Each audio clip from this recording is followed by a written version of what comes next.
En relación con la pregunta que me hace, los cannabinoides exógenos son los productos que están en la planta. Estos productos son activos en nuestro organismo porque ejecutan sus acciones a través de un mecanismo interno que nosotros tenemos. Es decir, el cannabis natural actúa en un receptor, que es una molécula capaz de interpretar esa señal química y producir un efecto. Si esa molécula receptora la tenemos en nuestro interior, es porque tenemos un ligando endógeno, una molécula endógena que sería como nuestro cannabis endógeno, que ejecuta esas funciones. Por tanto, el cannabis exógeno lo que hace es usurpar una función interna. La diferencia entre un cannabinoide exógeno y endógeno es que el exógeno es el de la planta, el endógeno es el que fabricamos nosotros para hacer la misma función. No es que no haya habido investigación y desarrollo sobre cannabinoides como fármacos. De hecho, hubo un gran programa, quizá el programa de la industria farmacéutica que más dinero invirtió en los últimos 20 años, que es el programa de un antagonista del receptor CB1, un antagonista cannabinoide, algo que hace lo opuesto al cannabis y que se probó para obesidad y diabetes con gran eficacia. El problema es que tuvo efectos secundarios, es decir, tuvo efectos sobre depresión e incremento en las tasas de suicidio. Esto lastró completamente en la industria farmacéutica, que se mueve por modas y por diríamos, un intangible afectivo. Es decir, si este fármaco ha fallado y ha casi arruinado a una empresa, nosotros no nos vamos a meter. Lo que no quiere decir que no haya oportunidades de desarrollo, y de hecho se están poniendo en marcha, pero cada vez que surge un efecto adverso o un problema de eficacia o de seguridad, se incrementa la bola de nieve de la percepción negativa.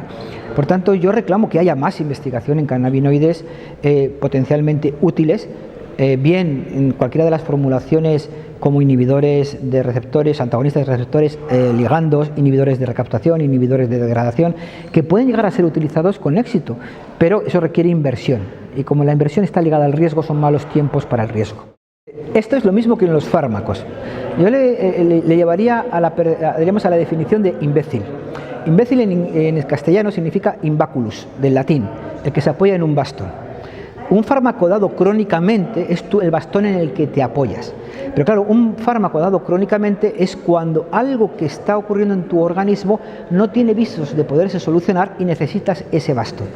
La mayor parte de los medicamentos hay que darlos de manera aguda para solventar el problema puntualmente y dejar que el organismo restaure la normalidad. Es de imbéciles con intentar que un fármaco se convierta en tu bastón cuando no tiene eficacia probada fuera del efecto agudo. Y ese es el gran problema que tenemos. El cannabis dado de manera crónica desactiva el sistema en el que actúa y convierte la situación justo en la opuesta. Es decir, si una persona sufre ansiedad, consume puntualmente hoy un poquito de cannabis y se la calma, si la consume crónicamente, además en grandes cantidades, acabará teniendo unos cuadros de ansiedad aguda que incluso pueden, digamos, complicarse con otras patologías psiquiátricas, incluyendo esquizofrenia.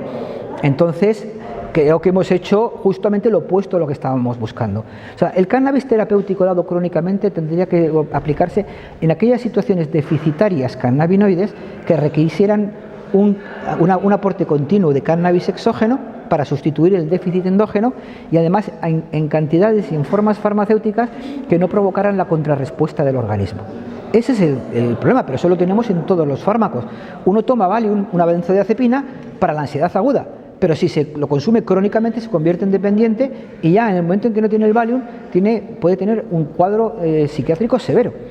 Hay que evitar esto. O sea, es, con perdón, de imbéciles dar fármacos crónicamente cuando la indicación es solamente para el trastorno agudo.